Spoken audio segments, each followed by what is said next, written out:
Yeah, hi. Alrighty.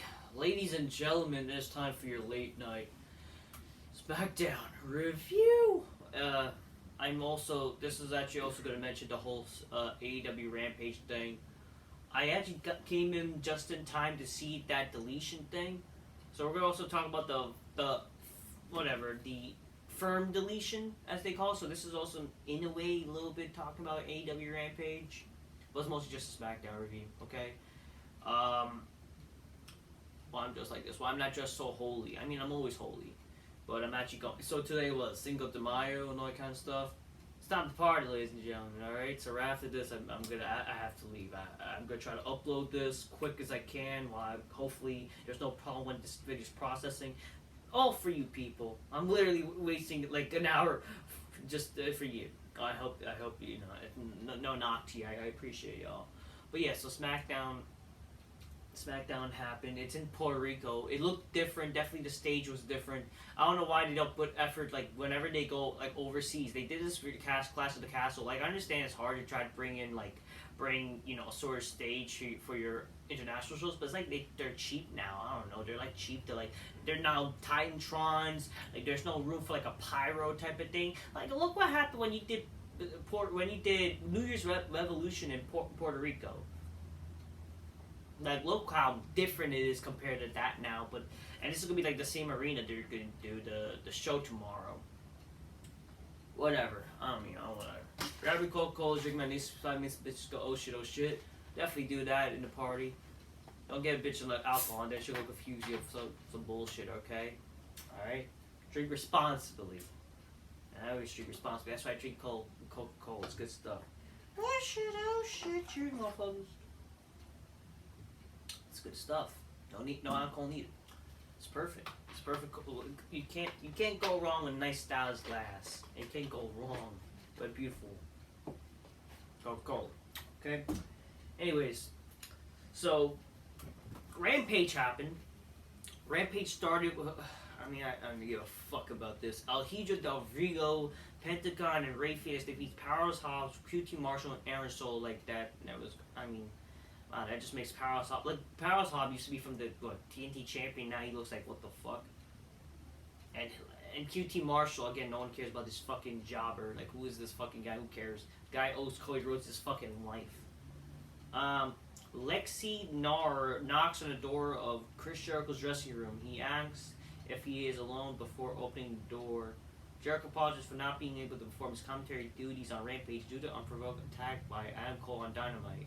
He's trying to ensure that Cole is not allowed to share the same building with him going forward. He has more to say on Dynamite, but then goes back to hiding in locker room. Really, you're afraid of Adam Cole gay? Guy who looks like a fucking twink? Come on here.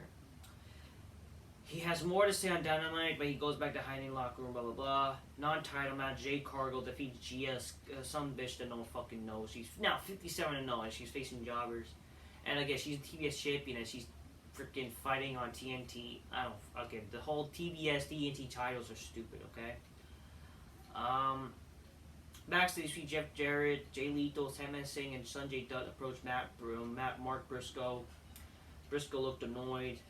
Dutt asks Briscoe if FDR will accept the challenge of Jarrett and Lethal for the tag titles.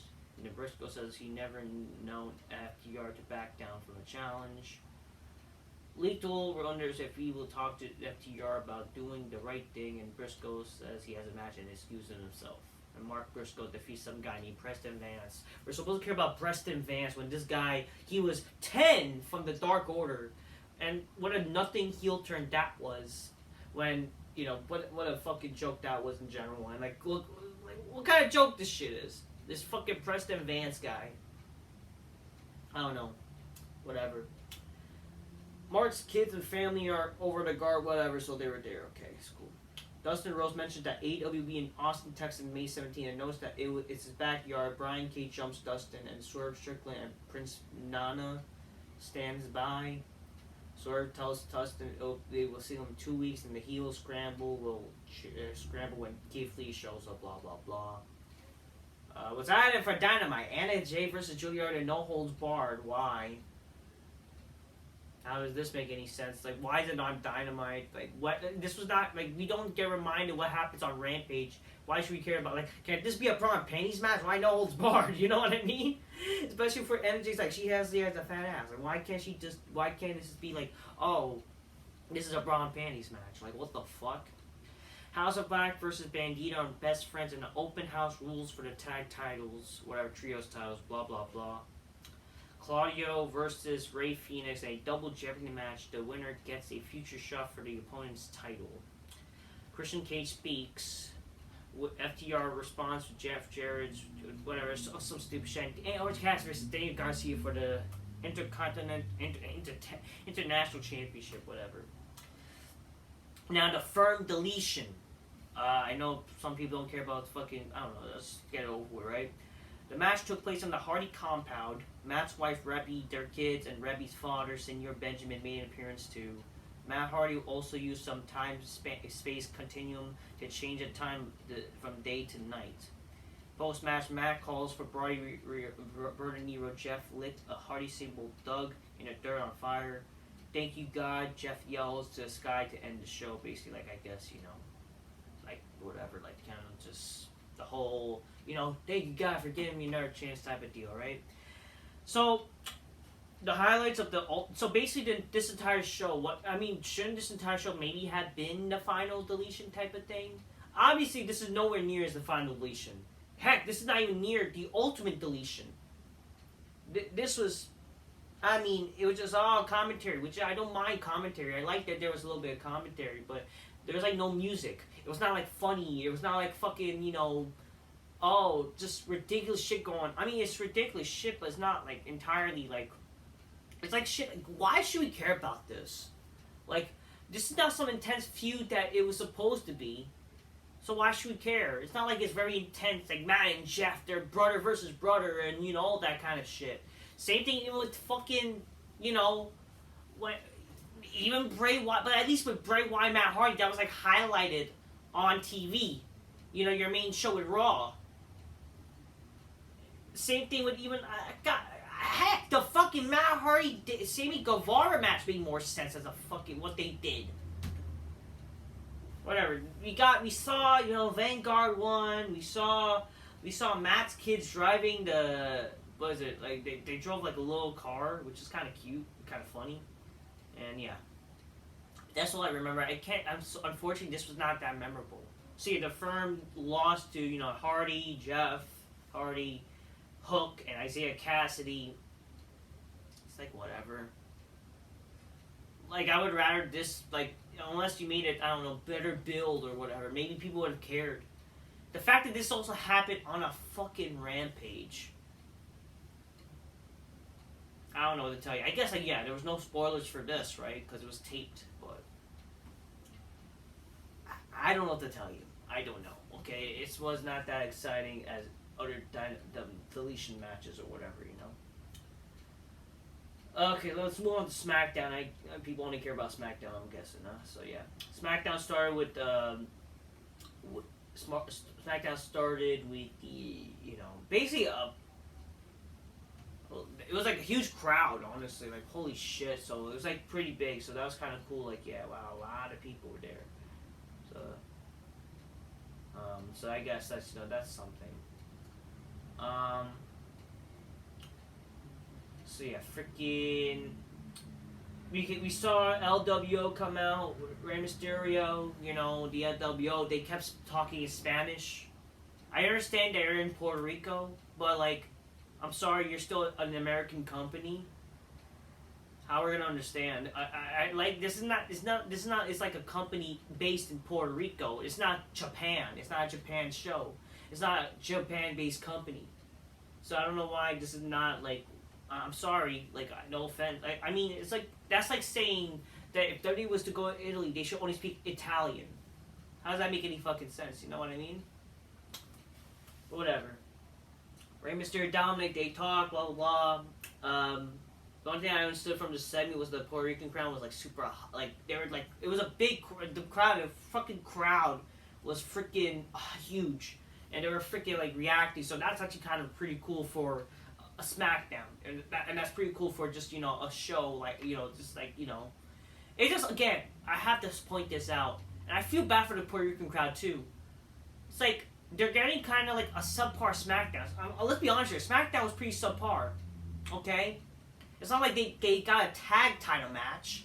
I would understand if honestly the tag title match with the Usos and freaking Sami Zayn and Kevin Owens happened instead tonight, since it is in Puerto Rico. And it's like they didn't get the world champion. That's the problem too. For Backlash, they're getting honestly kind of a glorified Raw. Sure, Lesnar's on the show, but like you're not getting a real title match. You're not getting Roman Reigns. You're not getting even a tag title match. They're having a stupid gay ass 6-man tag that you could see legit on a fucking Raw or SmackDown. And this is what you're gonna give? I don't know. I kind of feel bad for the crowd, but let's be honest here. It's kind of also their fault for buying, because like once the show is sucked, that's the fucking reality. Unfortunately, people are gonna buy regardless. Same thing with freaking AEW, and that's why they're like apparently close to 60,000 people, which good for them. But what about your viewership? What about like what really matters? Are you really making money? Like what matters? Like how you gonna fucking have people? And apparently, if this is true, All In is a house show. It's not gonna be broadcast. If that's true, then you fucked yourself even more, honestly. That's going to be a big fail, honestly. I'm not saying it's true or not, but that's what I've heard. All I know is that, okay, so basically, Dominic, he ripped up the NWO shirt, kicked it, like, from a fan.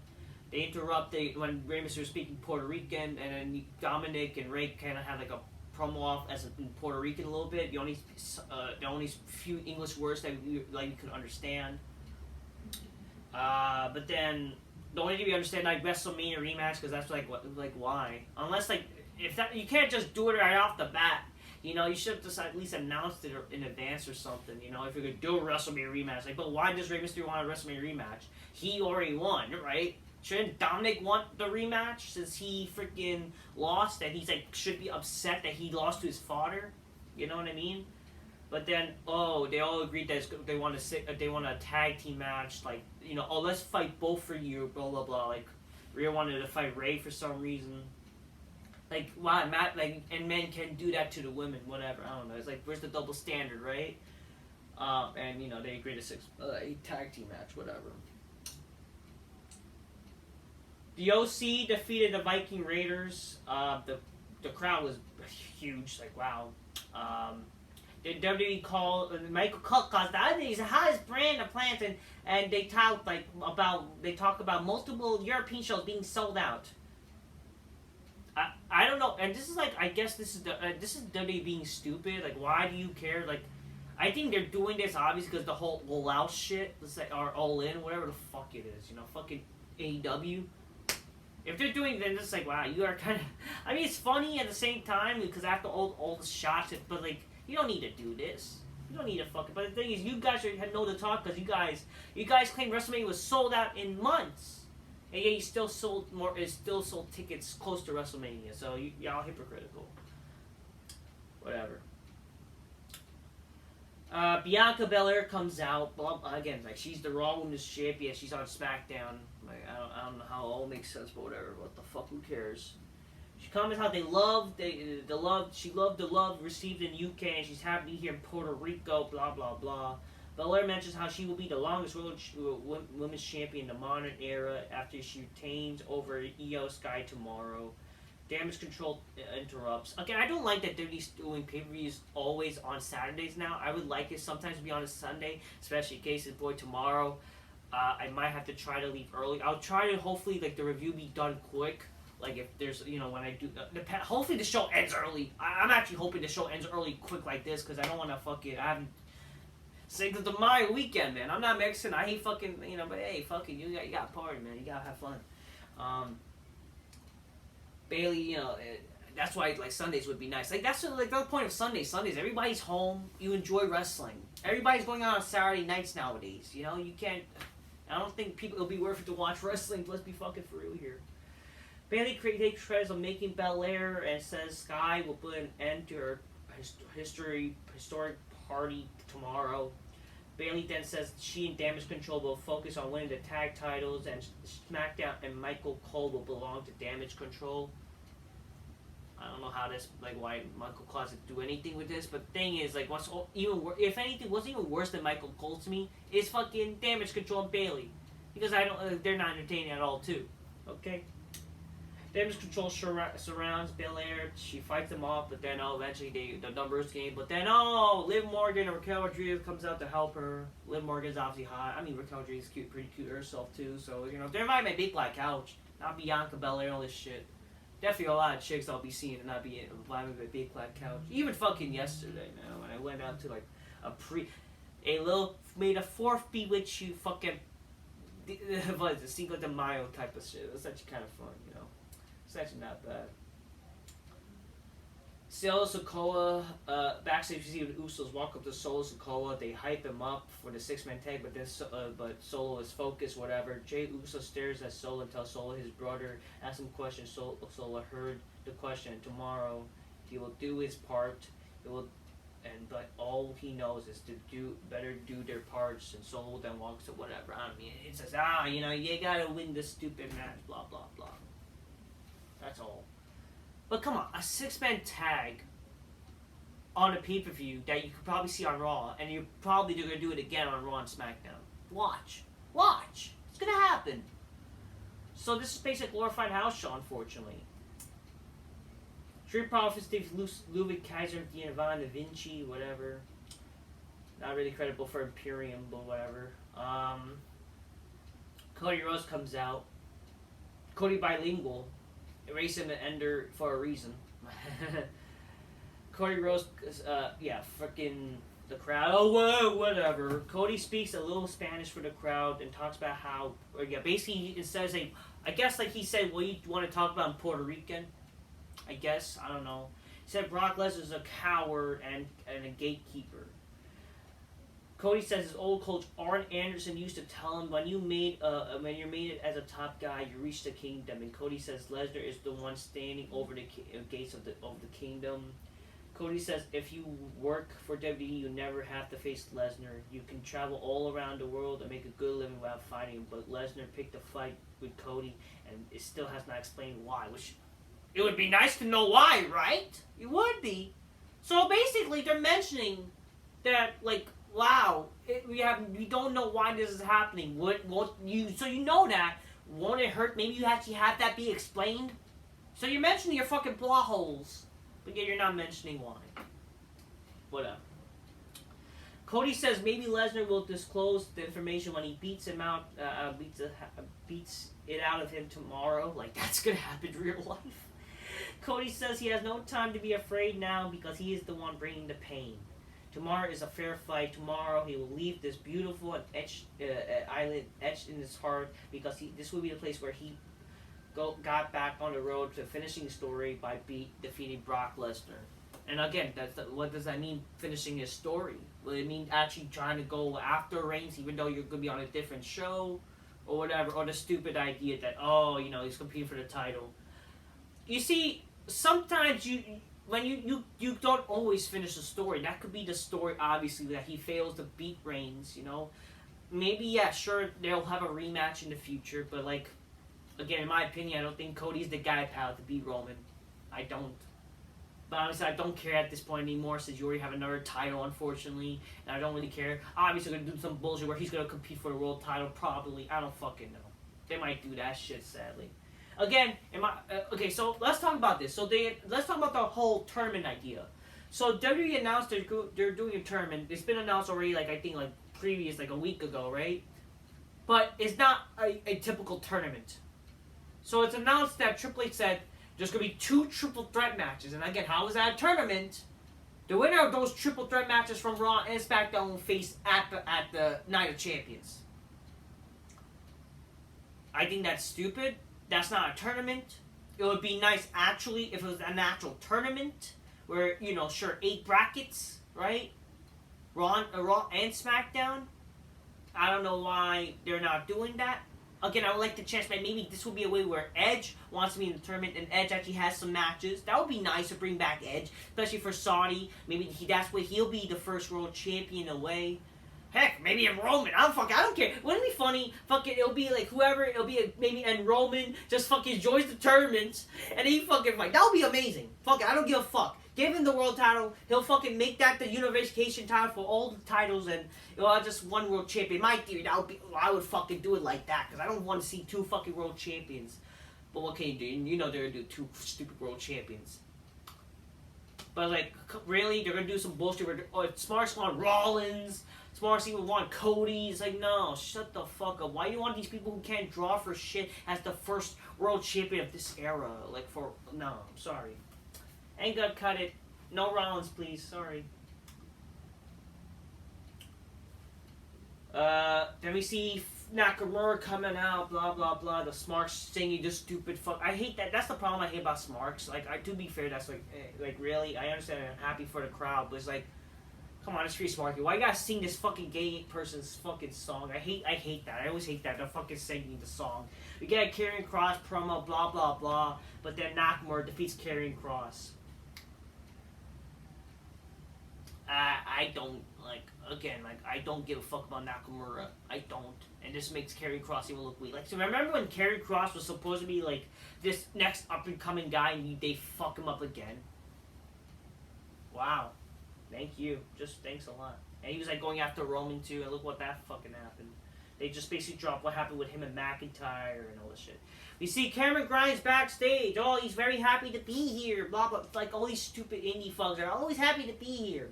It was word that this guy was getting bigger, and yet this guy's not bigger, and this guy still looks the same self, and he has this whole idea that, oh, I'm gonna be a Smackdown, so basically he's your typical indie guy, whatever. That he's like, I'm on Smackdown?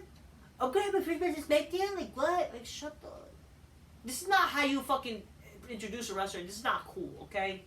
This is why it would've been cool if they'd see Braun Breaker moved up instead, or, I don't know, people are actually, I don't know, it's just stupid.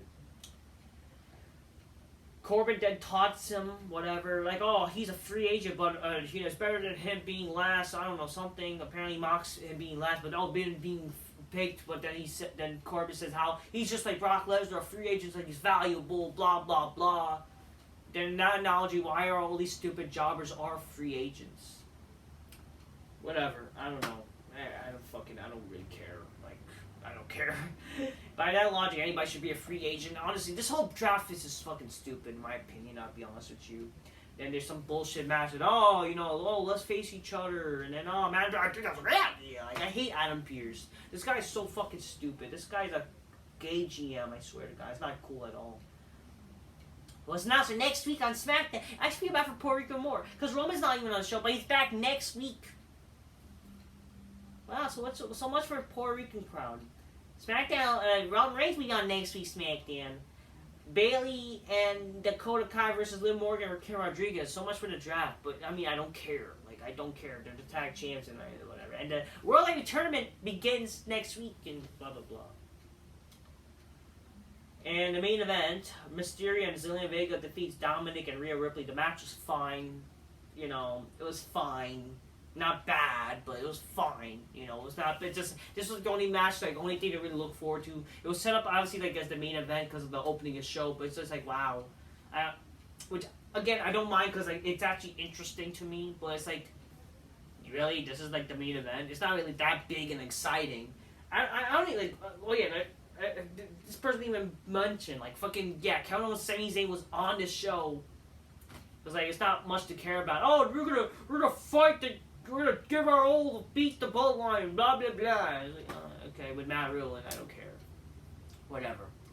Yeah, recap the draft, recap the stupid NXT people, and blah blah blah. I don't know, just not feeling excited, but whatever. The match was fine.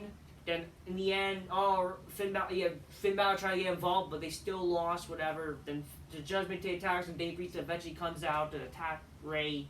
But then the LWO comes up with Bad Bunny. Bad Bunny comes up with his Booker T song. That's his theme song in WWE. It looked cool. I know I bash Bad Bunny as a I don't like him. I really don't give a fuck about his music. I don't. I guess about all the girls do for some fucking reason in the clubs. But whatever. Honestly, I do appreciate them. Him actually, you know, as a celebrity, want to be involved, and I can't play. He's done fucking impressed a lot of people as a wrestler, and you know, fuck, I am looking forward to the street fight, you know, and yeah, like him coming out with a kendo stick, even though like you know what, it's whatever. Kendo sticks don't really hurt you, but whatever, it's cool, I guess, sure. Him coming with the LWO, they got a big pop. Fuck, he got a big pop by fucking the crowd. My God. And then obviously it's Puerto Rico, right? But then yeah, he goes to try to tag Damian Priest, that little face off, whatever. But then like he ends up attacking Dominic, like try to get involved, but yet Damian Priest runs away, whatever. And then you know, yeah, we get LWO with Bad Bunny. He gets the shirt, get the LWO shirt, and like the Judgment Day, like you know, they backed off. So it's alright, man. It's alright. Not a bad way to end SmackDown, honestly, but just overall the show was pretty boring. You know, sure the crowd was excited. You know. I understand, like, fucking, they don't get wrestling shows always, like a SmackDown, like, hell yeah, I understand, it's fucking, you know, cool for them. But I feel bad, like, wow, you're not gonna get a world champion match, you don't got Roman Reigns, who's the fucking champion, you don't got fucking, you just really don't, come on, but, you know, you're not really getting, I guess, the quality show that you guys kind of deserve, you know what I mean there? But it is what it is. That's SmackDown for you. SmackDown was whatever. I had a good vibe, but the show was pretty boring, you know, not shit I cared about. But yeah, Backlash is happening tomorrow. I'll definitely try to review as much as I can, fast as I can, because I gotta leave like immediately after after tomorrow. I gotta actually leave now, but hey, whatever. But the only matches I guess I'm of course looking forward to is the fucking street fight, sure. I am looking forward to, obviously, because it's Lesnar versus Cody, but like, what is the build? There's no story. But you're only going to care because, like, what? It's like, is Lesnar going to win? Or really he's going to fucking job to fucking Cody? Well, not job, but is he really going to, like, fucking let this fucking faggot beat him? When it's, like, unrealistic as all hell. I wanted to see, like, how realistic it could be. You know what I mean there? Not just that. I mean, again, I don't really care, honestly, for the rest of the matches on the show. I really don't. Honestly, this show would make sense. Like, heck, if you're going to do Rey and Dominic again, it would kind of make sense if you build it up better, sure. I don't know. I didn't really care about much of the shows, like, from what I remember. I don't even know, like, sure, the six-man tag, but that's shit you can see on a Raw. You know what I mean? It is what it is. I mean, sure, we'll see how it could be, whatever. I don't know. To me, it's Backlash, even though it's in Puerto Rico, and it should be a big deal. It should be a big deal like Clash in the Castle, in my opinion. It should be. You know, you should do the best card possible, the best matches possible. There should be. I don't even think there's like a mid-card. I don't even think like what isn't Gunter's not even defending his fucking title. You know, and I don't know. There's like things you could have done. This just feels like a little kind of mini glorified house show, but it so happens to be on pay-per-view, and it's Backlash. It's like. It should be a better show. Like, why is like New Year's Revolution back in 2005 a more quality-based show? You actually had a world title match on that show, as in the Elimination Chamber, for fuck's sakes. You had all the fucking title matches. You know, the titles were on the line. You know, stories, matches with stories and characters. And yet, this is a fucking like. Look how the quality. No what like. 15 years later, and this is what you're gonna give these Puerto Rican people? Whatever. I mean. Y'all have fun, but it's like, wow, it's like, this is what you're giving these people, and unfortunately, that's reality. People are going to buy regardless. But it's like, you have to understand what also matters is, like, the watchability. Like, why would I care if I'm watching at home and shit? Obviously, I'm watching because to review and shit like that, right? But whatever. Honestly, hey, hopefully you'll be fine. I don't know. I don't have actually high hopes. I don't really care much for the show. But we'll see what happens, though. But anyways, that's fucking Smackdown Puerto Rico for you. I'm just keep real. Get your games closed. Make me sleep. Bye, miss bitches. Go. Oh shit. That's not safe. Till next time. Peace. Yeah, bye. Happy Cinco de Mayo to all my, you know, my Mexicans out there and whatever. Hispanic, whatever. All my Latina chicks, how y'all doing? You know what I mean? I guess I'll talk to y'all later. Well, I'm all about the white chicks. So let's be fucking for real there. I mean, if I don't discriminate, I always discriminate. If you fine, let's fucking go. If you don't invite my big black couch, I'm not too worried, but, you know, that's what I prefer. You know what I mean there? Alright, till next time. Peace. Yeah, bye. Party on, people. Rock on, freaky bro.